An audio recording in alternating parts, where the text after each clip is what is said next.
In this video, we are going to continue our discussion of what is called the cross product. The cross product is another way to multiply vectors. So the first one we had was the dot product. The dot product, when I multiplied using the dot product, I got a scalar. Sometimes it's also called the scalar product because it gives a scalar. It's also called the inner product. Now, this next type of multiplication of vectors is called the cross product. It is also called the outer product, and then this is going to end up the dot product gave me a scalar. The cross product is going to give me a vector. So the dot product is called the scalar product. The cross product is called the vector product because it's going to end up with a vector. Now, how we notate a cross product right here, it's U cross V. That's what we say. Now, they give us this like definition here, and this would be a bit of a pain to memorize. The great thing about this is that formula is exactly the determinant. If I take my U and V and set it up in this way. So if I have U, which U is U1, U2, U3, and V is V1, V2, V3, and I put it in there with an I, J, and K across the top, and then I use my method, so I want you to notice this still falls under that same thing. If I cross this out and cross that out, the inside here, let me grab a different color. The inside here ended up being right there. And then this I ended up right there. And you can tell the other ones, I put the minus in between. And then the next one, if I were to highlight the first row, second column, and let me highlight the inside here. Notice that the inside is right there. And then this intersection where that J is on the outside. Then we have one more. If we cover up the first row and the third column, then this ends up being right there times the intersection where the K is. Then if we do our determinants like we did in that other video, we get down to there. And this, we get it all the way down. This is in component form, but our vector is right there. Now, if you want to memorize this line for that, I mean, kudos to you. That is great.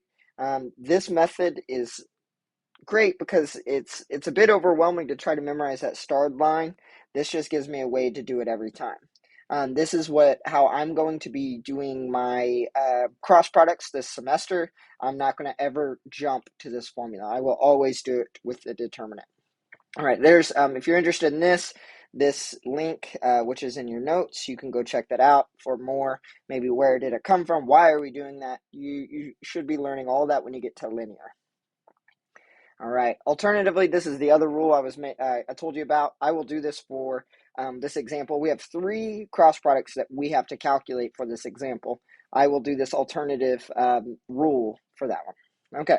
So here's U and V, and I want to compute U cross V. So that is our cross product or outer product or vector product. Okay. So U cross V, I'm going to set it up. It's a 3 by 3 matrix determinant, I, J, K on top. And then I put U, 1, 2, 3, and then 4, 5, 6 for V. And then this is my determinant. All right, so I mark out this row, that column and that row, and I write down what's inside, 2, 5, 3, 6, and I put I on the outside. The next, I put a minus because it's always going to be plus, minus, plus, minus, plus, minus. All right, I cover up the top row, second column, and I write down what's in not highlighted, 1, 4, 3, 6, and then I put a J, then plus, and then our last one, we cover up our first row, third column, and that's going to be 1, oops, that's a highlighter, 1, 2, 4, 5, and then this is my K component. Right, and then now this just becomes our 2 by 2 array determinant where I just multiply and subtract.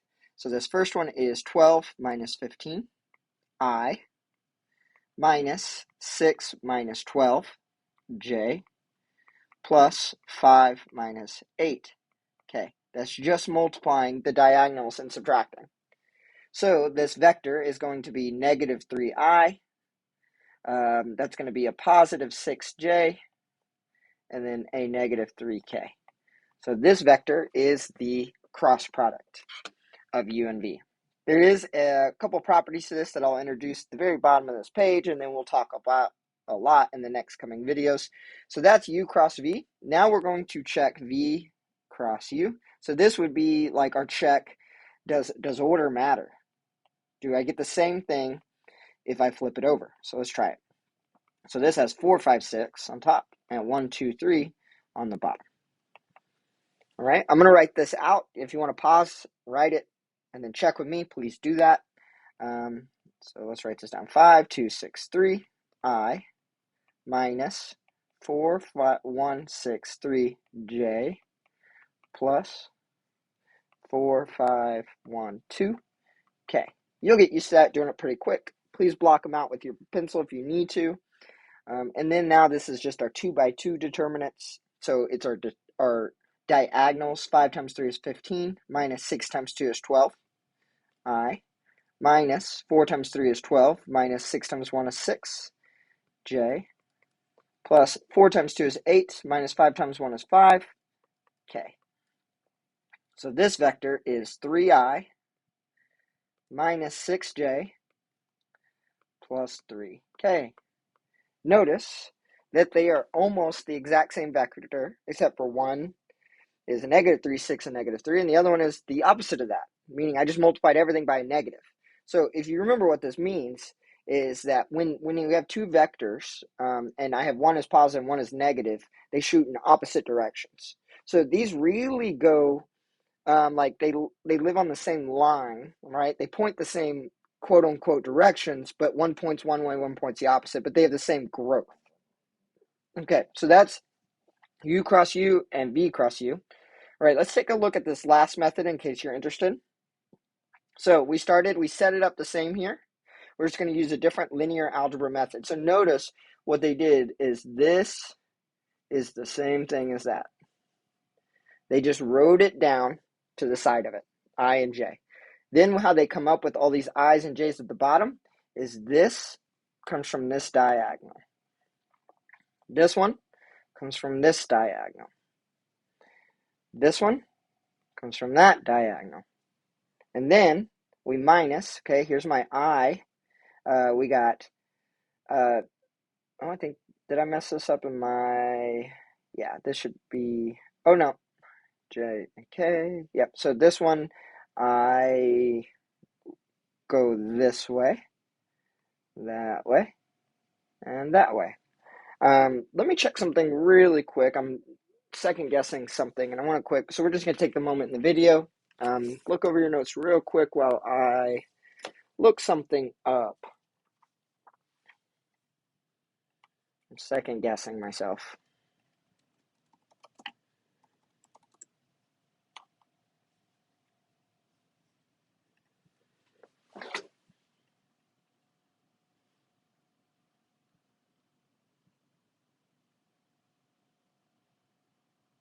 Yep. Okay. So I did make a mistake here. I want to fix this in my notes. Sorry that it's in my notes, but I'm glad I found it right now. This should be, if you look here, this is V1, U2, K. I'll make sure just to fix this in your notes. This J is U3, V2, I, so that's an I.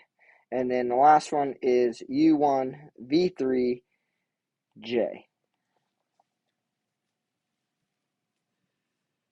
Okay.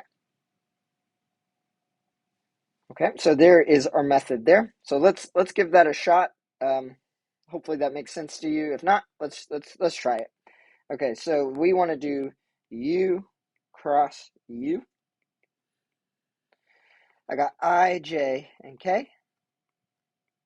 And then U was 1, 2, 3, so 1, 2, 3, 1, 2, 3. And then I write I, J, and then 1, 1, 2, 2.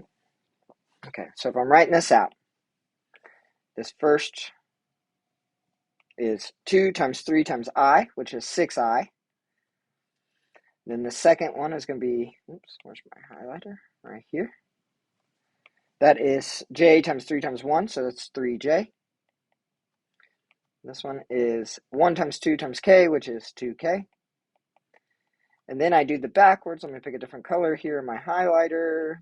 Pink. That does not work well, so we'll do a lighter color. We'll do yellow. Okay, so we have this one's going to be minus 2k, minus 6i, and then minus 3j. So notice everything in this case goes away. So anytime we cross something with itself, it's going to be 0. Okay, so those are our two methods. I'll fix your notes so yours says the right thing, but the video is going to say the wrong thing. I don't want to re-record that whole first couple problems. So I'm glad we caught it mid-video. Okay, a couple things about this. The cross product is a vector, not a scalar. Dot product is a scalar. Cross product is a vector. Okay, this is the important part. U cross V is a vector that is orthogonal to both U and V. Remember, orthogonal means it meets them at a 90-degree angle.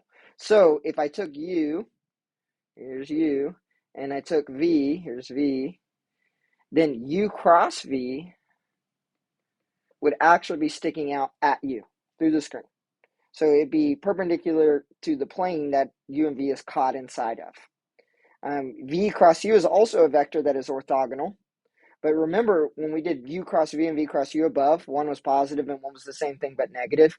That just means that U cross V is like spitting out at us. V cross U is going into your screen. All right? And then we can see that they're the same thing. That last point kind of says that. If I want U cross V, I just take V cross U and make it negative, and they're the same thing. This is a cross product. The algorithm is not fun. The determinant method, the one that you've seen, it gets fast. I know it doesn't feel fast, but after you get a big handful of them under your belt, it's not too bad. The reason I choose the above rule, except for instead of the third one, is because I always forget the minus thing. I always forget something about it. I just have a better time remembering the top one. If you can use the last method that we used here and get it right, then you're fine. I don't care. That's perfectly fine with me. Multiple roads to Walmart. A mentor said that to me before. Multiple roads to the store, right? We can take a bunch of different ways. I am not my way or the highway type professor. If the math is correct, I am happy. All right, so that is the cross product.